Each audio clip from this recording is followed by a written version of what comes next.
Extraterrestres.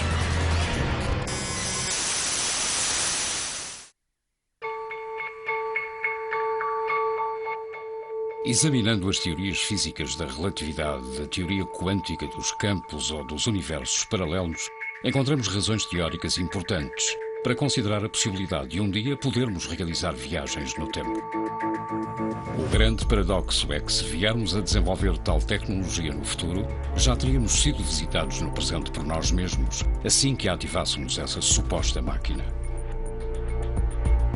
Para alguns cientistas, se não recebemos nenhuma visita do futuro, isso significa que a nossa raça, a humana, se extinguirá antes de atingir tal grau de evolução científica. Mas existe outra possibilidade, a de que essas viagens no espaço-tempo já se teriam realizado e que já tínhamos sido visitados pelos nossos irmãos do futuro. Se assim foi, quando vieram? Existe uma relação entre essas possíveis viagens no tempo e o que hoje chamamos de extraterrestres? E o mais importante, terão eles deixado algum indício da sua viagem ao passado? I think the world is mature enough to accept the possibility that we are not what we think we are. Precisamente cuando encontramos lo imposible en la ciencia es cuando realmente podemos llegar a avanzar en ella. Es un reto, ¿no? Intentar explicar por qué hay determinados objetos que aparecen donde no deberían de estar. Cuando empiezan a aparecer las mismas piezas en otras partes del mundo, pues yo creo que ya deberían ser objeto de estudio.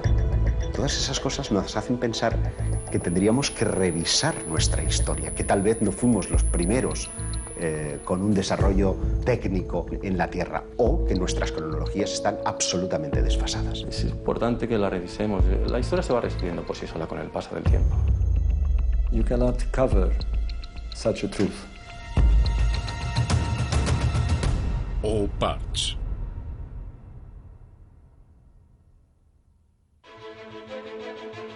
Hieróglifos do século IV a.C., onde se mostra o uso da eletricidade. Mapas que demonstram que o continente americano havia sido descoberto muito antes da chegada dos barcos espanhóis e portugueses. Grutas que foram habitadas há 150 mil anos, mas que possuem uma complexa rede de túneis. Ou antigos alfabetos que situariam o nascimento da escrita na Península Ibérica. São alguns dos chamados ou partes, objetos fora do tempo e do espaço. Objetos que não pertencem ao local nem à época em que foram encontrados.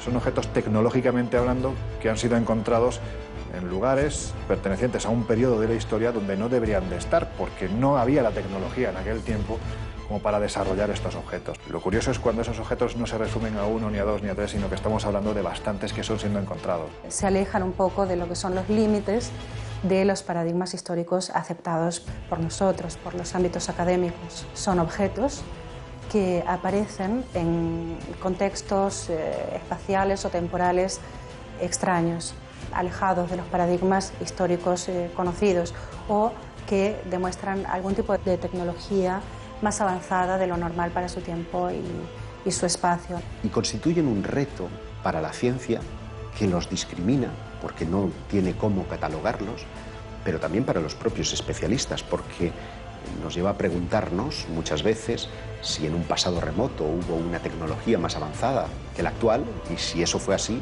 ¿quién la puso encima de la Tierra? Por lo tanto, no se entronca directamente con las tesis de los antiguos astronautas, con las tesis extraterrestres. Cuando tú vas a lugares como Tiahuanaco y te plantas delante del monolito Bennett o del monolito Ponce, 7 metros de altura, es algo extraordinario, ¿no? Porque la sensación que te da al contemplar estas figuras es que no estás viendo a alguien del pasado. La sensación que te da es que estás viendo a alguien del futuro. Y eso se representó hace más de 4.000 años.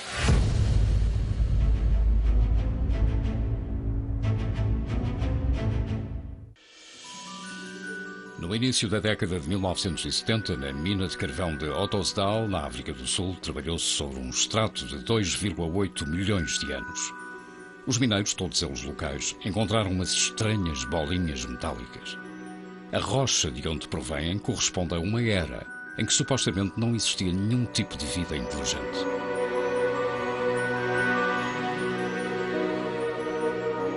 Los orígenes del hombre se remontan a más o menos a los 40.000, 50.000, 100.000 años. Estamos hablando de una cantidad de tiempo lo suficientemente importante como para desestimar cualquier tipo de intervención humana en su proceso de creación. Me parece delirante la cronología, porque es que la cronología que tienen no existía ni el primer continente conocido por nosotros, que es de hace 1.100 millones de años, me parece. Y esto está datado en estratos geológicos anteriores, incluso de 2.800 millones de años. As esferas são pequenas, com apenas 2 centímetros de diâmetro, e têm 3 linhas perfeitas gravadas na sua superfície. Están completamente pulidas, algunas de ellas tienen unas líneas paralelas, 3 líneas paralelas, y quizá lo curioso sea que parecen un producto terminado. El problema es quién estaba manufacturando productos hace 3 millones de años. No son naturales. La naturaleza hace formas muy caprichosas, pero aquellos surcos así, para mí esos surcos no son naturales, son hechos por alguien. Michael Cremo e Richard Thompson, que as analisaram em laboratório, chegaram à conclusão de que não podiam ser de origem natural. O seu exterior era formado por uma liga de aço e níquel impossível de encontrar na natureza. Eram linhas extremamente perfeitas e o seu interior parecia estar oco. Y en el momento en que hicieron un análisis por rayos X empezaron a encontrar con que el núcleo de las esferas tenía peso negativo o densidad negativa. Así que eso es antimateria. Algumas das esferas seccionadas albergavam no seu núcleo material esponjoso desconhecido que, ao entrar em contacto com o oxigênio, se desvanecia rapidamente. Mas que também tem uma risquinha no seu equador e que tem um buraco. Será que estas também foram as sementes da vida aqui no planeta Terra? Será que são sementes da vida, porque serão transportadores das sementes da vida para o nosso planeta? Não é? Porque foram encontradas algumas moléculas orgânicas lá dentro e, portanto, aquilo poderia ser uma explicação da teoria da panspermia. Portanto, aquilo poderia ser, há tantos milhões de anos atrás, ter sido cá depositado para dar origem às diversas formas, à biodiversidade que nós conhecemos hoje em dia no planeta. O Instituto Espacial da Califórnia, depois de várias análises, declarou: o equilíbrio é tão perfeito que excede as nossas atuais tecnologias de medição. Enquanto isso, os estudos da NASA concluíram que o único modo de criar um objeto semelhante, caso existisse tecnologia para tal, seria abaixo de gravidade zero. Apesar dos dados obtidos, as esferas da África do Sul nunca foram consideradas como objeto de estudo pela ciência mais clássica e ortodoxa. Para esta classe, trata-se de um simples capricho da natureza. Curiosamente, sendo esse o caso, estaríamos perante o primeiro caso em que a comunidade científica afirma que a natureza gerou formas perfeitas. Todos los grandes descubrimientos de la humanidad parecen tener algún tipo de relación con quienes nos visitan. Sin ir más lejos, parecen intervenir en el descubrimiento de la Hispaniola, en el descubrimiento de América, porque cuando Colón, la noche antes de ese 12 de octubre de 1492, está surcando las aguas, refleja en su libro de bitácora que unas extrañas luces están por encima de las velas de su embarcación.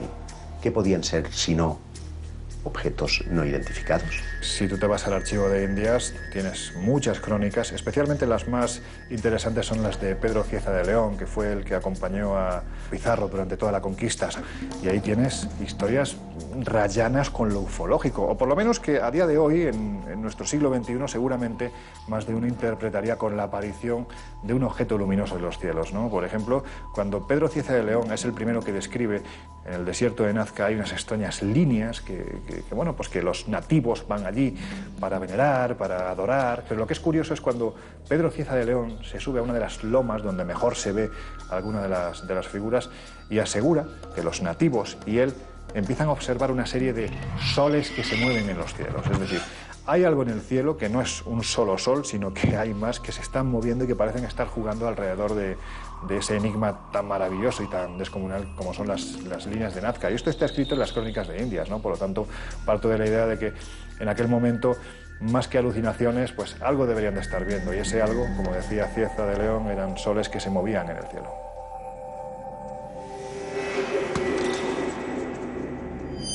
se estas luzes e objetos não identificados acompanharam realmente os descobridores portugueses e espanhóis do século XVI. Também poderiam estar relacionadas com alguns desses artefactos fora do espaço e do tempo que tanto intrigam os historiadores. É o caso do mapa de Piri Reis. 9 anos depois do descobrimento da América, um corsário chamado Kemal Reis capturou 7 navios junto à costa espanhola.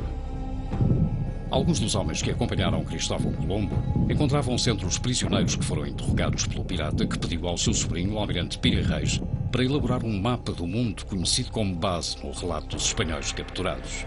O resultado foi um mapa pintado em couro de gazela com todo o tipo de detalhes, desenhos e anotações, onde afirma ter ido buscar a informação a 24 mapas diferentes.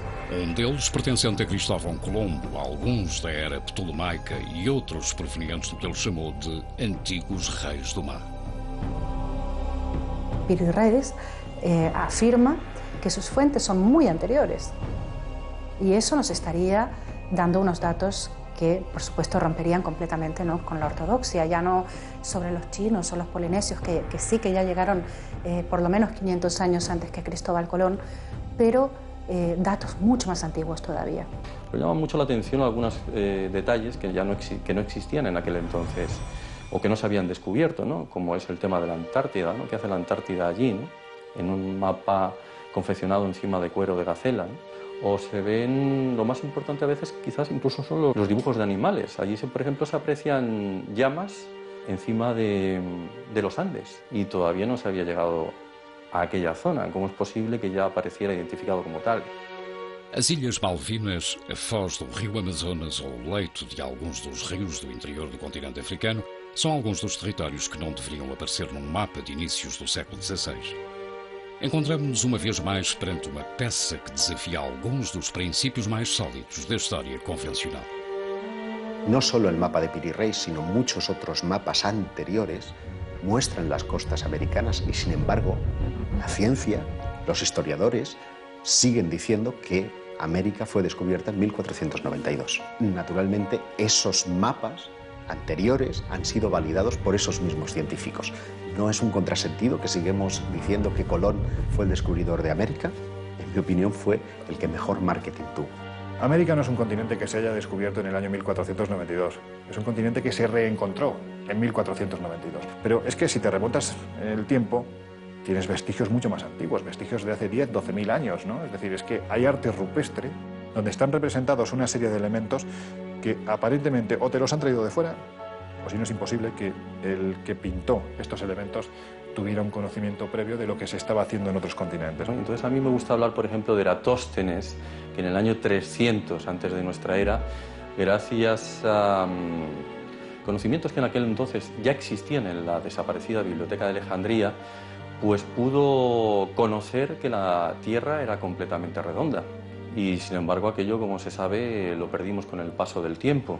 Fue primero Agustín de Hipona el que empezó a decir que la Tierra no podía ser redonda, porque si así fuera la gente que estuviera abajo se caería.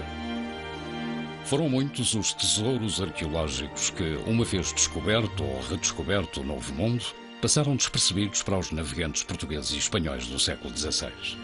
Alguns, como as chamadas Pedras de Ica, mantiveram os seus segredos ocultos até aos nossos dias. Como se estes ou partes tivessem a estranha mania de dinamitar todas as cronologias da história do ser humano.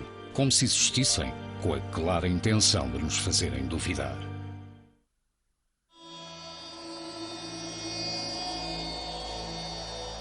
Quizá otro de los oparts más interesantes de la historia venga de las piedras de Ica. Estos son unas piedras, unos cantos rodados que están marcados, que están pulidos, perfectamente pulidos, y que tienen unos extraños dibujos en su interior. Esas piedras están mostrando diferentes estados del desarrollo de diferentes dinosaurios. Están exponiendo conocimientos muy exhaustivos sobre operaciones prácticamente a corazón abierto. De grandes dinosaurios que están siendo cazados por los hombres de aquella época. Triceratops o plesiosaurios en esas piedras. Entonces, ¿cómo conocían la existencia de esos monstruos si es que no los habían visto en algún momento, ¿no? Me están mostrando a una auténtica batalla entre seres humanos y dinosaurios, algo que es imposible de pensar para la ciencia actual. La historia que se cuenta en esas piedras de Ica es prácticamente ciencia ficción. Foram descobertas no Peru em 1966 pelo Dr. Cabrera, homem de ciências, que rapidamente percebeu que as cenas que continham não podiam ter sido descritas por uma cultura anterior aos descobrimentos. A maior coleção dessas pedras, mais de 300, encontra-se atualmente em Barcelona. Transfusões de sangue, transplante de órgãos, lentes e até telescópios. Para o Dr. Cabrera, havia apenas duas opções. Ou uma civilização antiga possuía uma tecnologia capaz de romper com todas as cronologias oficiais da nossa evolução, ou alguém proveniente das estrelas e de um mundo infinitamente mais desenvolvido que o nosso lhes transmitiu estes conhecimentos há milhares de anos. Una de las piedras muestra que de una mujer embarazada, de la sangre de una mujer embarazada, va una especie de sonda y que está comunicada con una persona a la que le están haciendo una extracción de corazón. Cuando se descubrieron esas piedras no se sabía que la sangre de las embarazadas podría mejorar y evitar el tema del rechazo a órganos nuevos. Eso no se sabía cuando se estaban extrayendo esas piedras. Y en esas piedras, encontradas en estratos que tienen millones y millones de años, aparece perfectamente descrita. Si tenemos que barajar la posibilidad de que hace miles de años alguien hacía trasplantes de órganos, y no solo eso, además el paciente no se le moría, estamos hablando de alguien con una tecnología excesivamente avanzada. ¿Quién puede ser? Sinceramente, a mí, salvo los dioses, no se me ocurre nadie más.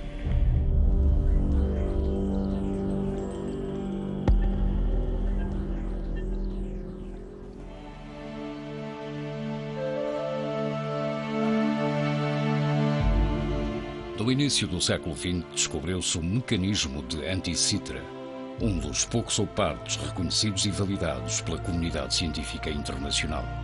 Uma calculadora mecânica de bronze coberta de símbolos e inscrições em grego antigo, desenhada para calcular com total precisão os movimentos do Sol, da Lua e de outros corpos celestes, como Mercúrio e Vênus.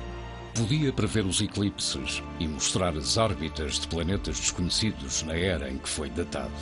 O artefacto foi resgatado das profundezas do mar entre os restos de uma embarcação grega do ano 150 a.C.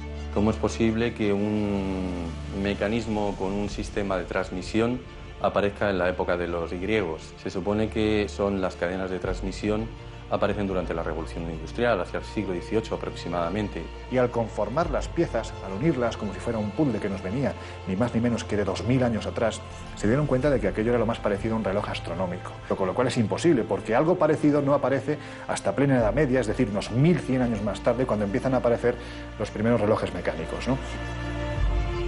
La pieza esa en particular presenta elementos del siglo XVI. Cuando se ha puesto en marcha, con máquinas hechas a imagen y semejanza del mecanismo de Antikythera, pues se ha visto que con ese mecanismo se pueden seguir los movimientos de planetas desconocidos hasta el siglo XVI. Entonces, por eso es un OPARC, porque aparece en un contexto del siglo II a.C. una máquina en la que se puede observar los movimientos de planetas desconocidos entonces. Lo que denotaba este hallazgo es que había servido, pues por ejemplo, para calcular los eclipses, los movimientos de los planetas, los movimientos del Sol, de la Luna, fenómenos astronómicos como solsticios, como equinoccios, en un tiempo en el que en teoría ese objeto no tenía que existir. Que fazia uma máquina da Revolução Industrial num barco anterior à nossa era? Tudo parece indicar que os nossos antepassados possuíam um grau de conhecimento muito mais elevado do que imaginávamos. E assim sendo, quem pôs nas suas mãos conhecimentos do futuro? Para alguns, poderão ter sido instruídos por uma inteligência extraterrestre. Para outros, deveríamos considerar a possibilidade real de quem em breve realizará viagens no tempo. E para a maioria, encontramos-nos perante muitas perguntas que simplesmente não têm explicação. 2 minutes. 2 minutes, 10 seconds and counting. Oxidizer tanks from the second and third stages now have pressurized. T-minus 1 minute, 35 seconds. The third stage completely pressurized. T-minus. when the moon landing came, I happened to be in Spain when there was the moon landing in '69. I think all of us felt, well, what if they find something on the moon? It doesn't need to be a flying saucer or all they needed to find was a scratch that was artificial, just a mark. That is artificial, it shouldn't be there. And that would completely change what we know about us and the universe. Completely change. A ideia de encontrarmos uma destas fendas não só sobre uma pedra terrestre, mas sobre alguns dos corpos celestes que a pouco e pouco nos vamos aproximando, é suficientemente inquietante para levar a Assembleia Geral das Nações Unidas a debatê-la. Em 1992, o professor Richard Hoagland expôs à Assembleia todos os dados conhecidos até ao momento sobre os restos arqueológicos já detectados por algumas das nossas sondas espaciais. Hoagland foi companheiro universitário do famoso astrofísico Carl Sagan. Trabalhou como consultor da NASA e da cadeia televisiva CBS, acompanhando todas as grandes missões espaciais, como a Mariner, a Voyager ou a Pioneer.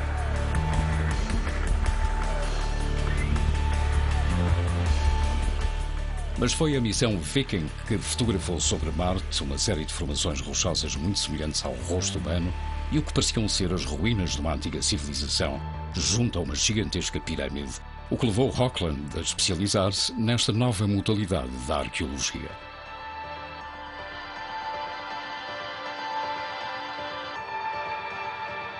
E no seguimento daquilo que ele encontrou em Marte, de uma possível civilização avançada há alguns milhões de anos atrás, que poderão ter ligação com nós, humanos, se calhar, segundo ele, poderiam ser mesmo humanos, que essa civilização tenha deixado marcas noutros pontos do Sistema Solar.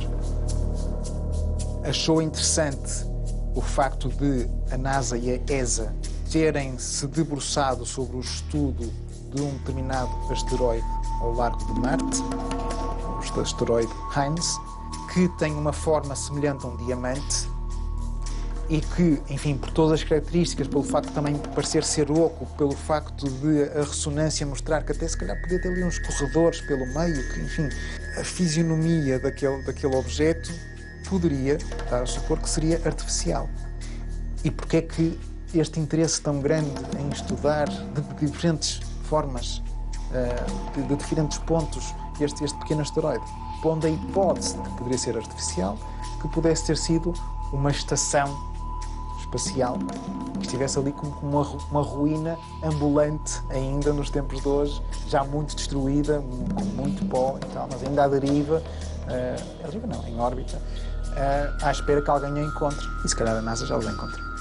Nosotros somos una partícula apenas en el universo, así que sería muy antropocentrista, ¿no? O antropocéntrico pensar que no hay nada más allá. De momento no hay pruebas contundentes de estructuras, sí de vida en otros planetas, pero no me extrañaría nada, porque yo estoy convencida de que no estamos solos en el universo. Seguindo nessa ótica, foi tentando investigar em outras partes do Sistema Solar que mais poderia parecer artificial. E deu de caras com Iapetus.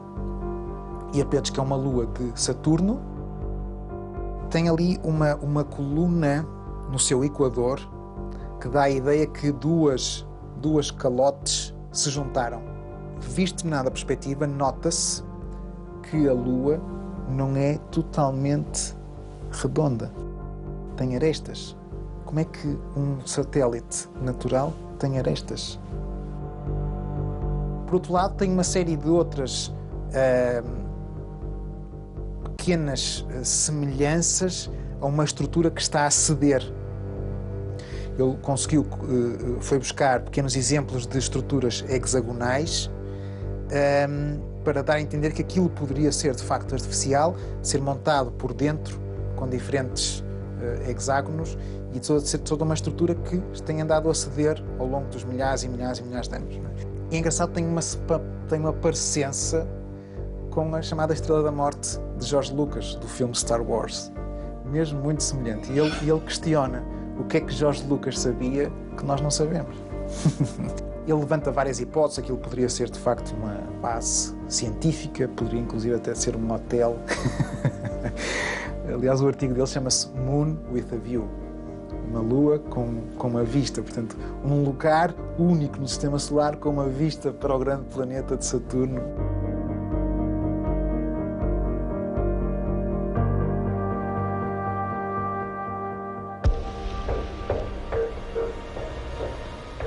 Onde está escrito quem somos? Ou melhor, onde está escrito quem fomos? É possível que ainda não tenhamos encontrado a derradeira peça arqueológica, mas dá a sensação de que quanto mais escavamos e remochemos o nosso passado, más preguntas desenterramos. Está admitido que el nacimiento de la escritura está en torno al 3500 a.C. en la región de Mesopotamia.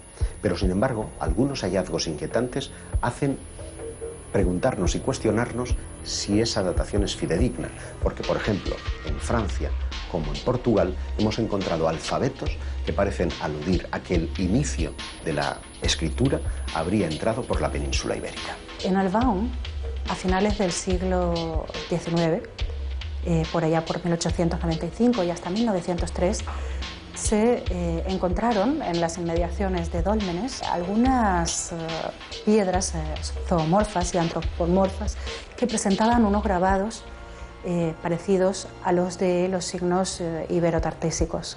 Com figuras antropomórficas, zoomórficas, representando animais, pessoas, mas também, e sobretudo o que mais interessa, de facto um conjunto de inscrições muito próximas de un alfabeto. Por el contexto en el que fueron encontrados, porque esto sí que fue encontrado en un contexto arqueológico, y parecían tener casi 6.000 años, o sea, las dataron en el 4000 a.C. Esto, pues claro que rompería con el típico paradigma de que la escritura nació en Mesopotamia. Podría haber nacido en la península ibérica. Unos años más tarde, en los años 20, creo que fue en 1924, se encontraron los famosos signos de Glosel cerca de Vichy, en Francia, que también se parecían, curiosamente, a estos signos iberotartésicos y a los signos de Albaón. Y, increíblemente, Glosel dio fechas de hasta 17.000 años. A mí me parece curioso constatar cómo Albao, al extremo de una línea imaginaria, hasta Glosel, está situado en Francia, pero en los Pirineos, es el punto de partida y de final de una línea que tiene dos relaciones claras. Una con los megalíticos. En toda esa línea vamos a encontrar dólmenes y menires como si fueran mojones que van marcando una ruta específica. Una ruta, y es curioso, que tiene que ver con los objetos volantes no identificados. Un investigador galo, Aimé Michel, constató como todos los avistamientos que se producían en un solo día, en la década de los 60, parecían estar describiendo líneas rectas sobre los mapas. La más importante de todas ellas tenía su inicio en Vichy, en Francia, donde se descubrió el alfabeto de Glosel, y terminaba en Portugal, en Albao.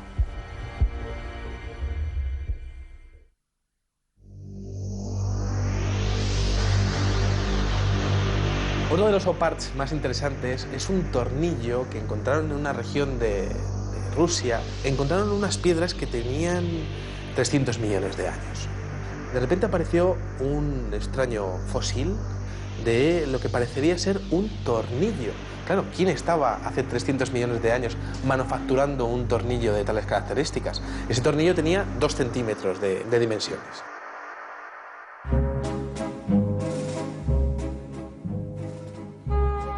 Três séculos antes de Cristo, o filósofo grego Arquitas de Tarento inventou o parafuso.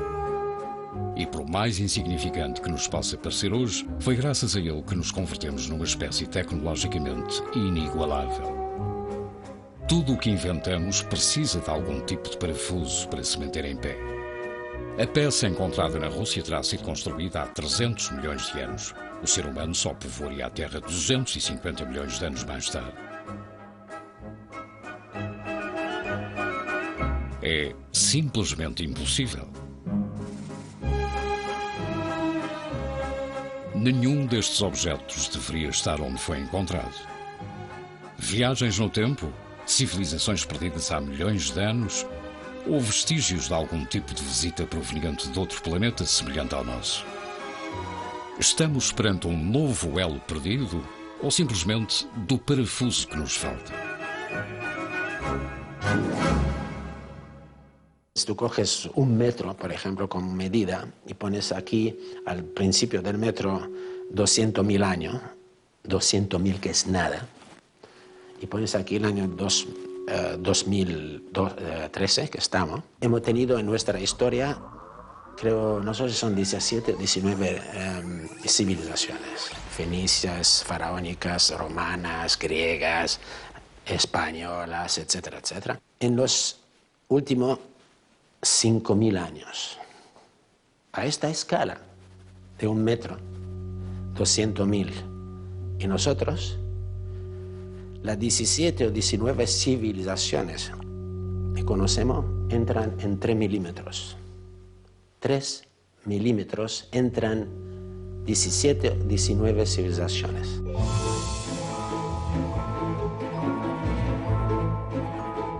No início do século passado, generalizou-se a crença de que o ser humano já tinha inventado tudo o que se podia inventar. Ainda que não existissem os relógios digitais resistentes à água, nem os computadores pessoais, nem a esfregona. Einstein ainda não tinha desenvolvido a teoria da relatividade, não existia a máquina de cozer e o microchip e o laser não faziam parte da ficção científica. Como reagiria uma pessoa em 1903 se encontrasse um elevador, uns binóculos ou uns auriculares? Seguramente do mesmo modo que nós hoje reagimos diante de uma série de objetos que não sabemos catalogar. Os oupartes não põem apenas em xeque a ciência mais convencional, mas também toda a lógica do nosso avançado século XXI. Esto es un teléfono móvil que mi hija que llama eso un dinosaurio, pero en fin, es un teléfono móvil. Si yo cojo este teléfono móvil y lo voy atrás en el tiempo, no mucho, a 70 años, y tengo una mesa de 4 genios, von Braun, Oppenheimer, Fermi, Einstein, y le pongo eso en la mesa. Y lo miran, le digo, ¿qué es? Son genios, cuidado. No sabe. Desde siempre creo que el ser humano ha tenido miedo a lo desconocido, ha tenido temor a los cambios, a la evolución de sus creencias.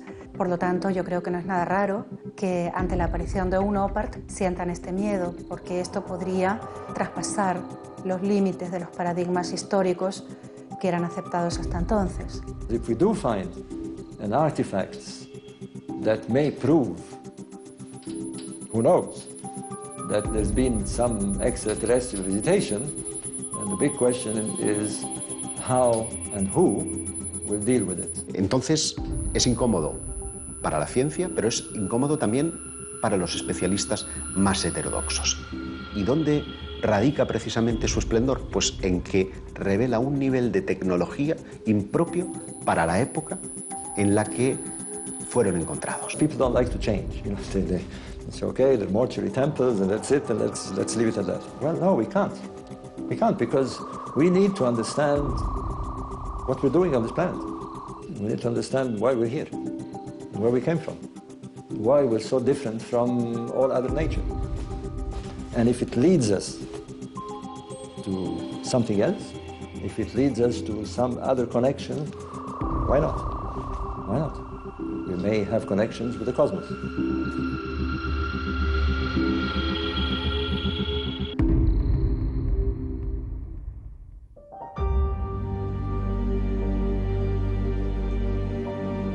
Em 1995, uma equipa russa fez uma surpreendente descoberta. Uma enorme laje de pedra que parece mostrar um mapa tridimensional dos Montes Urais. Un profesor llamado Chuprov ha oído hablar de unas estelas que muestran mapas de la antigüedad. Es una estela de 1,5 metros aproximadamente, la trasladan directamente de ese lugar a la universidad, la empiezan a analizar y descubren que aquello tiene 3 capas geológicas totalmente distintas, y que lo que están viendo en realidad es un mapa, pero un mapa tridimensional, un mapa donde se muestran las montañas, los ríos, se muestra la zona en la que se encuentran ellos en todo momento. Acaba descubriendo que tiene unos 3.000 años de antigüedad. Los norteamericanos, que fueron los siguientes que analizaron el mapa del creador, dijeron que para poder confeccionar ese mapa, los que lo hicieron deberían haberlo visto desde el cielo. No lo sé, esto es como Nazca, ¿no? ¿Realmente se necesita llegar hasta el cielo para realizar una serie de figuras en el suelo? ¿Quién sabe, no? Un UPART es un objeto que se encuentra fuera de lugar o incluso fuera de su tiempo. Por ejemplo, en el siglo XIX los periódicos estaban repletos de casos de cadenas de oro o de monedas u otros objetos, incluso una campana que supuestamente habían encontrado en una mina de carbón. Por lo tanto, tendría millones de años de edad. Se publicó un libro que se llamaba Forbidden Archaeology, donde se recogen casos de UPARTs, no solo de objetos artificiales que muestran algún tipo de inteligencia avanzada, sino también de herramientas prehistóricas encontradas en estratos en la Tierra donde no deberían estar. Este libro es muy interesante porque muestra la posibilidad de que las civilizaciones empezaron muchos años o quizás 1 millón de años antes de la aparición del hombre en la Tierra, según las teorías oficiales. Dos casos reconhecidos no livro da Arqueologia Proibida é de uma pequena lente de vidro desenterrada por arqueólogos no Egito.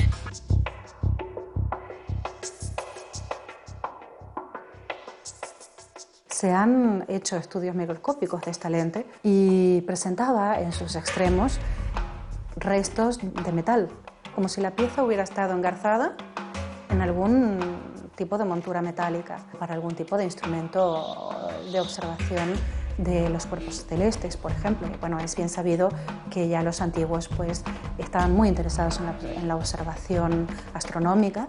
Prácticamente casi todos los aspectos de su vida se regían en torno a estos conocimientos. A mí no me extrañaría nada que hubieran creado algún tipo de mecanismo para una mejor observación del cosmos. El problema es que parece ser que para conseguir este material se necesitaba un punto de fusión que en el momento no se podía conseguir.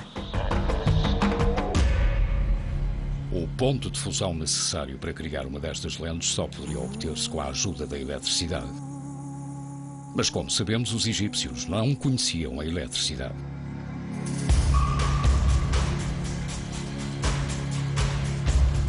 En 1931, Wilhelm König encuentra en unas excavaciones unas extrañas vasijas con unos hierros en su interior. Lo primero que observas es que es una vasija que contiene hierro y cobre. En el año 2000 se empezaron a hacer pruebas y se dieron cuenta de que se trataba de una pila antigua.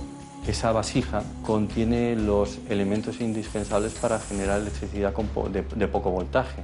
Nos da un voltaje ínfimo, un voltaje muy pequeño. Lo que pasa es que ese tipo de pilas, si las unes en serie, el voltaje ya evidentemente se acentúa, es decir, vamos sumando. Para muchos es considerado la primera pila eléctrica de la historia. Se supone que fue Volta, en el año 1800, el primero que nos mostró una pila moderna, ¿no? Que muestran que los conocimientos de la electricidad ya existían en aquel entonces, ¿no? O joyas como las joyas de Tutankamón y otros faraones, donde se observa galvanización, la mezcla del oro con la plata, y que eso es imposible, salvo que se conozca la electricidad. Drawing a wild conclusion to this, suppose we do know that the Earth has been visited by extraterrestrials. Well, will the sky fall on our head? No. We will try and find out more who they were, and for me it's an excellent thing. We're not alone.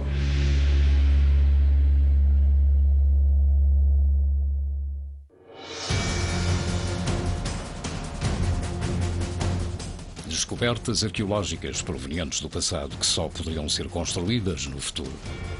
Mapas, textos, artefactos estranhos que nos falam de peças impossíveis de encaixar nos livros de história. Encontrar-nos-emos perante as possíveis evidências de que a nossa tecnologia nos fará viajar no tempo? Terá alguém entre nós povoado este mesmo planeta? Ou simplesmente passaram por aqui de visita?